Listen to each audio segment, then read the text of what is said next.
Welcome to another episode of Pursuit. We're going to be continuing our conversation on basically friendships. You know, like how do you make the right friends? How do you know who to pick? What happens if you don't pick the right ones, right? Mm-hmm. But before we get into that, I found a list of 14 desserts that were served to royalty around the world, right? And if you know me, I love the sugar, right? I always have the sweets. So we're going to go through them and see what actually sounds appetizing versus what was just like exorbitant. I have a question before you start. Yes. Are you more of a savory or sweet then? I think it depends. I think it depends. Mm. I always have both on. I almost always have both on me if I have snacks. Yeah. So I'll have like a salty option and like a candy or a sweet option. What about you? Salty, sweet? Same. I have to have both on me. Mm-hmm. What about you? Salty, sweet? Both. I feel so bad for her. Just like hold the mic. Yeah. Just like, oh. Well, she answered the question. It's your turn. I didn't even hear her. That's She said I both. said both, Kevin. Salty or sweet? I feel like he's gonna say salty. No, sweet. Sweet? Yeah. Ah. You really it's been almost like a whole year Of what? of me saying you don't know me and you made zero attempt. As my friend, you have made zero attempt. We've said this before, and I'll say it again. I'm more of your Wow. friend than you're my. I know other things. Did you even hear what she said? Yeah, she said we're not friends. All right, Farah. I know other things. Ask me something else. I'll prove this friendship right now. Imagine if I don't know the answer. I'll help you out if I can. What should I ask? What should you ask? My favorite what? I don't know his favorite show. There we There's go. so many. Like, are we talking like anime? Are we talking like real people? There's so many different options. Oh, did you finish Gilmore Girls? I have like 4 episodes left. Okay. And then I have to watch the Oh, I don't know if I watched the comeback thing or whatever. like the one single. Whatever it's called. I don't know. I haven't watched it yet. Don't spoil it. Don't tell me what seasons it was. See, I know what he's watching now. Remember that? I remember when we were doing Two Truths and a Lie, he said that a bus hit him one time. Yeah. Oh, it grazed Grazed him. It him. grazed him. And he was wearing like a white jacket or something. Yo, Asha, you're a really good friend. That was for Ariel. She reminded me. I was thinking of that one too because he said that and he said he's never had a gray car or something like that. Was that the truth or a lie? It turned out that none of them were lies. He didn't do a lie. Yeah. Okay. Right. No, because I had a great car, so I'm just making sure. Anyway, I don't know how that pertains to dessert, but let's get back on track here. All right. This is a hard name. King Chulalongkorn. Chulalongkorn. I'll send you the screenshot. I don't think that's gonna help. Anyway, he ate cabinet pudding. Anyone have a guess as to what that is? I thought what you were saying was the name of the dessert. Cabinet pudding. No, King whatever. Oh no, that's the king's name. Oh my god, I thought that was the name of the dessert too. I was like, is it corn or something? No, that's his name. He ate cabinet pudding. Does anyone want to guess what it is? Pudding that they leave in a cabinet? In a cabinet? No. It's a baked dessert made from layers of sponge cake soaked in liqueur, crystallized fruits, and custard, served with a creme anglaise. Anglaise? Glace? It sounds like a super fancy like rainbow cookie. Ah, no. Because it's different rainbow cookies, different layers with fruit or like that jelly kind of thing. Yeah, but that's just like, this is Like a cake. This is a cake soaked in. Yeah, Is a rainbow cookie not sponge cake? What is it? it's a cookie. But what is it made out of? I am not an Italian baker. It's in the middle of like It's like a cakey cookie. yeah. But it's not a cake. I know cake is different than cookie. Okay, I have a question. You said crystallized sugar is Crystallized fruits. fruit. Okay. What Is that like? I think it's like you know when you have like an orange or something and you soak like put it in like a sugar syrup and then like you let it harden. Mm, I think that's what it's like. okay. I don't know. Am I uncultured? I Educate me, please. don't know. Please. You need to like phone a friend and just call Ashley. Ashley's Baking Co. What is a crystallized fruit? So would we eat that? I would eat that. There's no pictures. It's just a description. It's called cabinet pudding. Oh no, this is what I suspected it would be. It's like a weird like texture something. Oh. Like a kind of like a gummy something. Like you know crystallized ginger? It's like something like that. Oh, I didn't even think about that. I will not eat that. Well, I don't really like ginger in general. So. That's probably why I didn't think of that one. All right. Okay. Queen Victoria ate a pineapple flavored semolina fritters served with fruit preserves. That does not sound nice. Immediately no. Correct. I only recognize the words Semolina? fruit preserves. Oh, fruit preserves? So, do you know what semolina is? I feel like I probably have seen it. I just It's don't like know that. That's like the. I'm pretty sure. Is it, hold on. Let me make sure I'm looking up the right. I'm thinking of the right semolina. I feel like all I'm going to be doing is editing out us researching what all of these desserts are. That's like you know the bottom, like on the bottom of your pizza crust. That's the flour that they use to like dust the surface. But you can also make like porridges with it. I think. And what was this a cake, a pudding? What was this that they made? Fritters. Okay. I know what a fritter is. Yo, Farah, the Farah's just level of coming for you. disrespect in this episode. And So I maybe bought you you're not Yo, friends. I bought you Starbucks and I helped you out with your order. Guys, we're meant to look like we're friends here.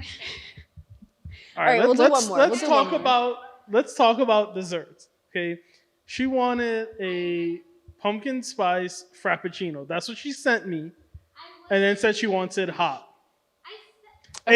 Exactly.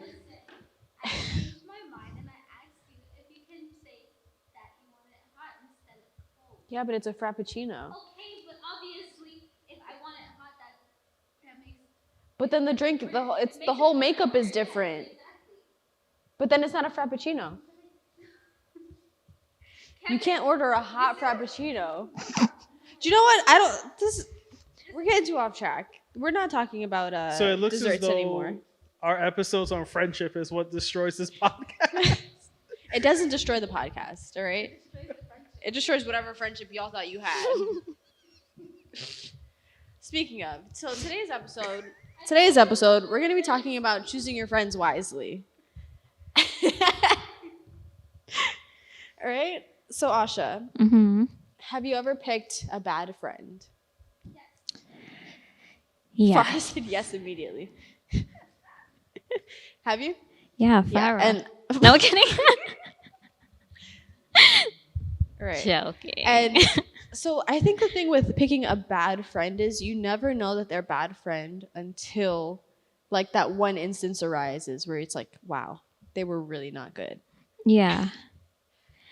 And I feel like again, this all happens in maybe like middle school-ish, where it's like you kind of pick your friends just going off the crowd, and they're just not it.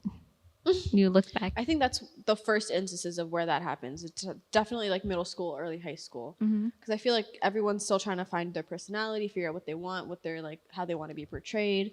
And so the friends you pick are the ones you think you want to align yourself with, but you're not always 100% sure. I would like to disagree. Mhm. I think you can know, and sometimes people just pick bad. Peeking from Yeah, like, no, you personal, can definitely know, but I'm saying like like- you don't always know. Yeah, like what? I literally remember warning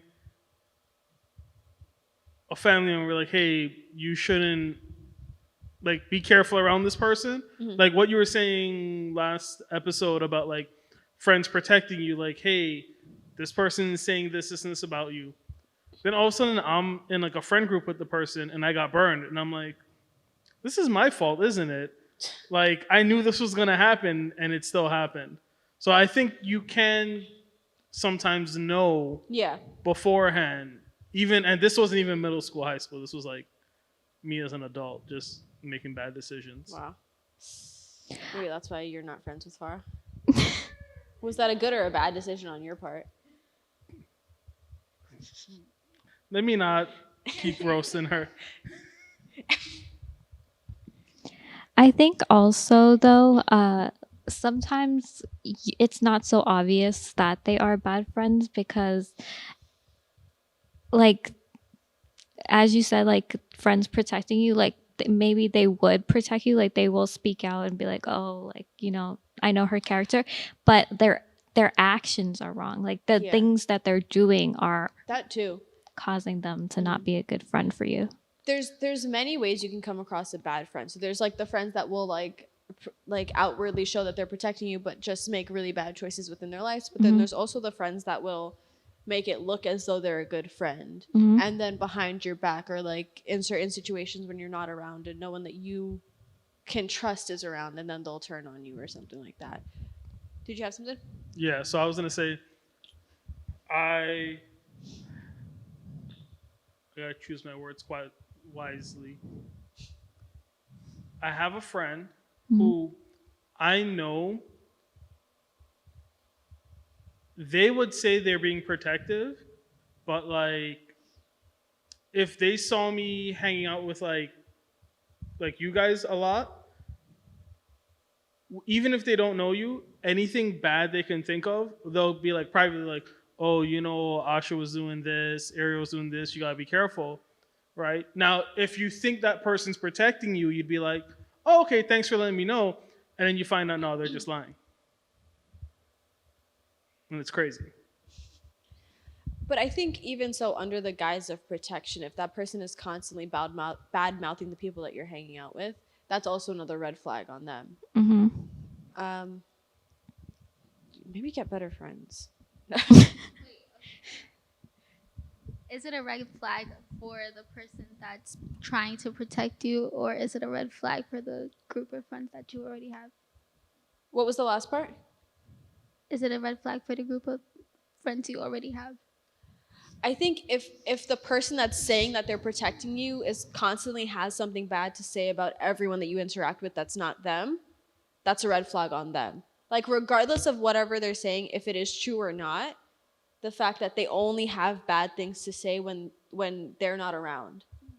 So like it like if you're the friends that you're with are genuinely doing bad things and you're like, hey, you should maybe be wary or like beware like that sometimes like well, not sometimes, but like this person does this and that, then like that's different. But if anytime I'm not with you, there's a problem with the people I'm around, then well, because then it's also like, how do you know these things and how do I know that you are getting this information from like a credible source? Because you could also just be making things up and I could just like be gullible enough to believe you because you're supposed to be my really good friend. Like I had a friend once who was like, we were talking and I can't remember how the conversation came up, but she was like, oh yeah, I heard some things about you. And I was like, oh, what'd you hear? But she didn't want to verify what she heard with me because then I would either disprove it or like confirm it. So she would just rather like believe what she thought people were saying about me, which is like that's weird, but But that's also how you know who your real friends are versus the people that are just around you just to be around you. Sorry, I got a little tangled up there. Just like how it's so easy to get tangled up with the wrong crowd. Mm-hmm. Amen. So, there are a lot of things in our life that we don't have any control over. Mm-hmm. But one of the few things that we do have a lot of control over is who we choose to be around and who we choose to bring into that closed circle that we have. What would you say are some good qualities to look for amongst that group that we're bringing in? I think honesty is a big like one. I think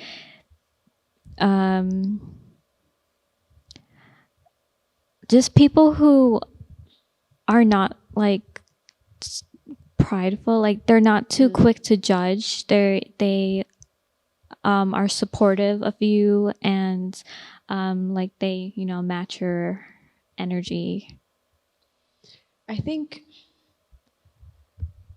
you should have a level of maturity when it comes about picking your friends, so you're able to discern between like the qualities that they have that are like genuine qualities versus like what's the saying, like the whole world's a stage and everyone's like putting on an act or whatever, right? So it's important for you to be able to see what is an act that people are putting on because they want to be seen a certain way versus what is their genuine feelings like deep within themselves. And I think that is why like as younger like teenagers and stuff, we make a lot of bad decisions when it comes to picking our friends because it's easier for you to fall for the act. And I think that's why having good control over who you bring in, it gives more power to you, because it's like you have to be able to, because if it's a friend, right, you want to be around them, you want to be around someone that is not just matching your energy but is also uplifting you and bringing you up a level, right? Not someone that's constantly draining you or dragging you down and complaining about like little minor details or just looking for things to complain about. And I think that's why it's important to have those good friends and to be able to discern between what is a good friend versus what isn't.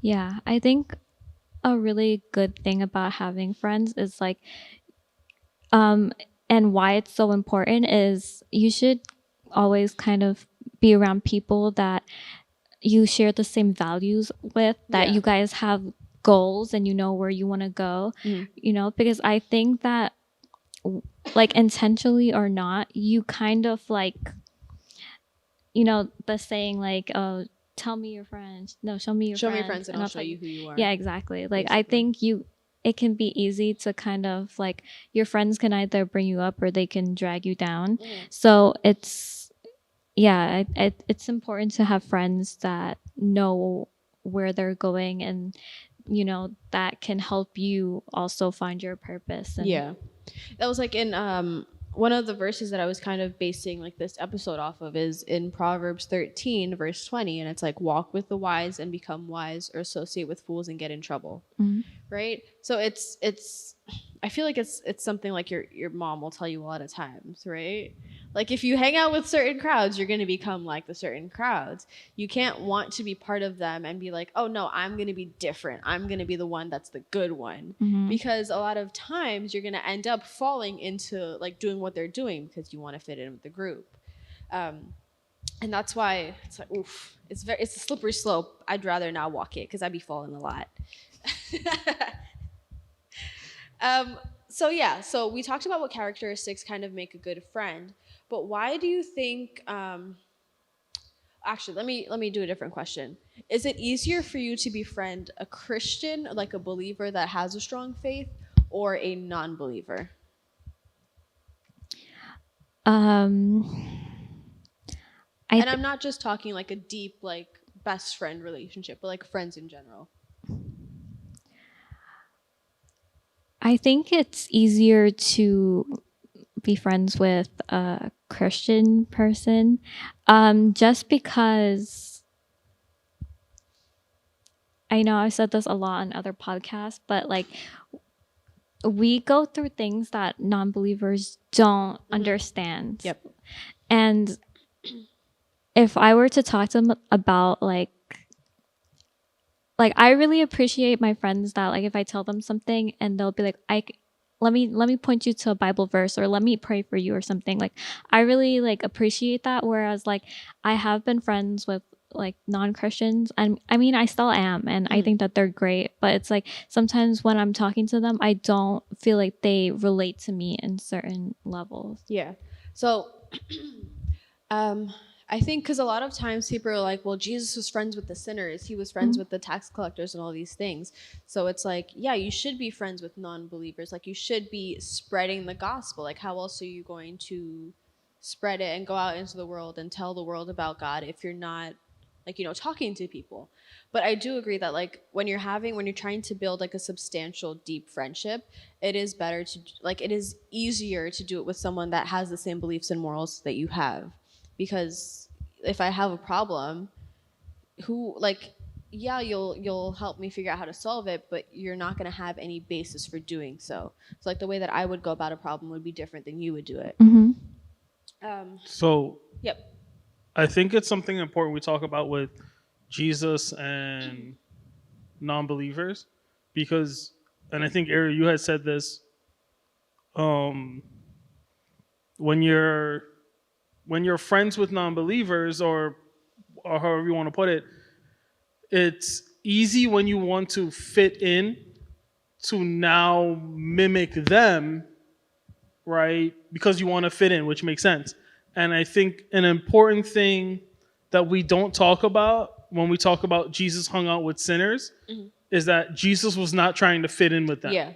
right? He was trying to bring them to him.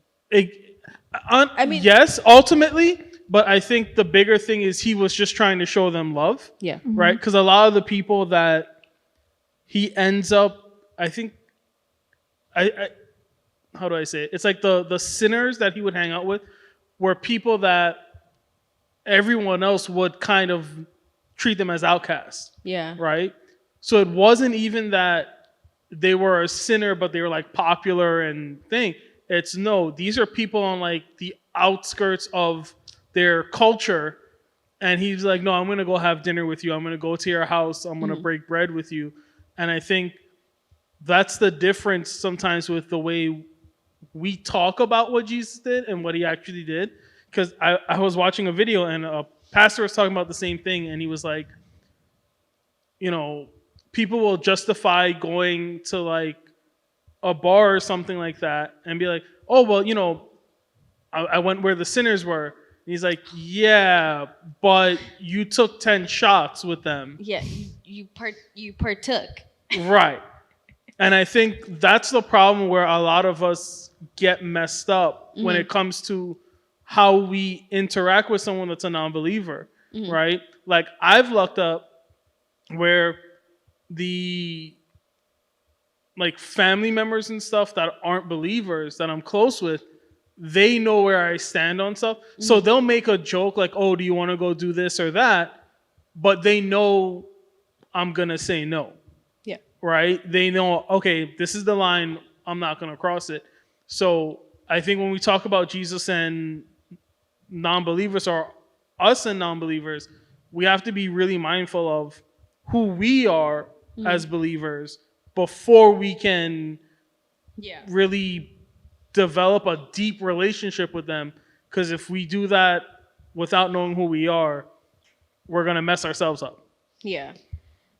And that's kind of why I was trying to distinguish between like having like a deep, close bond and like friendship with them versus, I feel like saying them is like a little problematic, but with like people outside of the church or outside the belief versus having like that strong relationship with someone that shares your values and shares your faith. Hold on. Because I think it as people that are outside of the church, it a lot of times some of the friends that I've made outside of church, they would like you're friends, but they would also try to disprove a lot of things. Right? So it's like, oh, you're a Christian and you're friends with me, but what about this? What about when the Bible says this? And it's like, well, you're not looking at the whole scripture. You're picking and choosing your scriptures. So it's harder to build bonds with people that are also constantly trying to disprove your whole lifestyle, basically. Yeah. And to emphasize what Kevin said earlier about like Jesus like hanging out with like sinners. Mhm. Yeah, he knew who he was. Like Yeah. there was no one that could lead him to believe otherwise. And I think that's why it's really important when picking friends that you also are a friend in yourself. Like you know who you are, you know what you stand for, because when you pick friends, sometimes it's not always gonna be easy. It's gonna be like, okay, well, maybe what they're saying isn't too far off. Like you kind of don't have that strong foundation. Then you start to question it for yourself as Mhm. well. And that's why a lot of times within the like the Bible and stuff, they'll talk about walking in wisdom, right? And they'll talk about the fact that you need to be able to tell the difference between like even we've talked about it before, like a false teacher versus a real teacher, Mhm. or like a fake friend versus a real friend, someone that's gonna uplift you versus like just tell you what you want to hear. Mhm. Why is it, or how can we make it easier to walk in wisdom for ourselves? I think we need to educate ourselves to be able to do that. And the good thing about it is like, well, we always talk about that, you know, God gave us all the materials to handle this life. Mhm. And, you know, we have things like the Bible and stuff where we can turn to gain that wisdom to, Yeah. you know, use throughout our. So I think being able to have access to the many different resources that we do will give us wisdom. Mhm. And also like turning, I think that's why it's important to also be like to rely on your church, because there are going to Yep. be people who've gone through experiences that you are now going through, or like people who have more wisdom in this area that you can turn to. Okay. I just wanted to make sure you did. Oh no, I do have something. Okay. I was gonna say, when it comes to wisdom, a lot of that really comes from God, Yeah. right? And having a connection with Him. The same thing going back to Jesus. He knew who He was, right? If you look at the life of Jesus, He spends all this time in prayer in the morning before He goes out and does ministry or anything like that. And He's meeting these people as He's doing ministry, right? So these, I hate using this frame, but it's almost like divine encounters or appointments or whatever they want to call it. So I think when we talk about where do you get the wisdom when it comes to friends, especially how close should I be to this person? How well, yeah, I guess how well or how deep into my circle of trust should I allow them and things like that? I think you really have to be dependent on God, right? I think God will bring the right people into your life, and He'll also tell you, hey, this person is as far as they need to be. That's it. Other people, hey, no, let them in. And there's things like that where it's really God, it's the Holy Spirit being dependent on Him to let you know, hey, I need to, this is a person I can't lose. This is this is someone who I should keep my distance. I can be friendly with them, but it's not someone that, I should maybe be breaking bread with or things like that.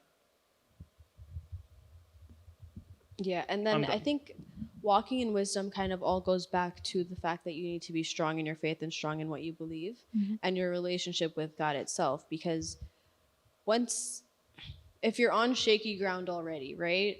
And anyone just blows a strong wind in your direction, you're going down. Mm-hmm. And a lot of times, as you're on your way down, you're like, "Oh no, this is what I should have done, and this is what I see that I didn't do." And then it takes that one hit, and you're like, "Oof, I made a really bad decision." And a lot of times, what people have problems with is getting up from that bad decision, right? Because you can either let that knock the wind out of you, just stay down, or you can like pick yourself back up and try to figure out not only where you went wrong, but how do we avoid doing that in the future? Yep. And I think we can go about kind of combating that by, first of all, like we've said, have good friends and have a network within the church that you have or that you're involved with. And not only that, but also like we've said it a lot this episode, but keep yourself grounded in the word, right? And that can be like even outside of your church, like on your social medias, like on your Instagram, your Facebook, like your TikTok, whatever you're on, there's going to be a lot of people that are spreading the good, like the solid word. It's just you have to decipher between who is just preaching like, oh, God is love and God is light, versus which he is. That's not for debate. But like people that are actually preaching substantial scripture and gospel that is good to listen to, right? And there are a lot of established preachers, like even on like that'll have their sermons on YouTube and stuff, right? So if like I know for us, we live stream, so it's on live stream after that, and then it's also on YouTube, and then Facebook as well, And the church website. Like there's many different avenues for you to access solid foundation, right? It's just up to us to take the avenues needed. Yeah, and also I think if you're in a friend group, and as you said, like if you fall, if you don't have that strong foundation and you fall, I mean, and something minor comes, like it'll knock you down, right? If the people you're surrounded with are also not solid, it's like a domino effect. You are all going down. Like it can possibly happen that way, and I think that's why as a friend, it's really important for you to also like be strong in yourself and like be that like person, that strength within your friend group. Yeah. Or like even if you feel as though you're not as strong, it's good to have friends that are strong or have like that strong like relationship that you are kind of trying to not like model, but like they can set an example, they can like help you. Because a lot of times when if like say if I'm shaky, like, and my friend sees that, they'll be like, hey, I like, do you want to talk about this, or do you want to like, we can do this and this, right? Yeah, and like it's obviously it's not like the cool or like the like fun thing to do to make the better decisions, but I think in the long run it really does work out for you a little bit better. Definitely. Yeah. Any closing thoughts from our panel on the side? They looked at each other and both nodded no, because he didn't. You're welcome. So, moral of the story: make good decisions. And if you don't know what the good decision is, ask someone that knows more than you. Use your resources. Yeah, use your resources. And if you don't have resources, you do. Yeah.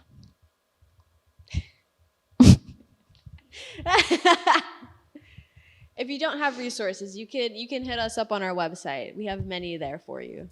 It is myfaith.center.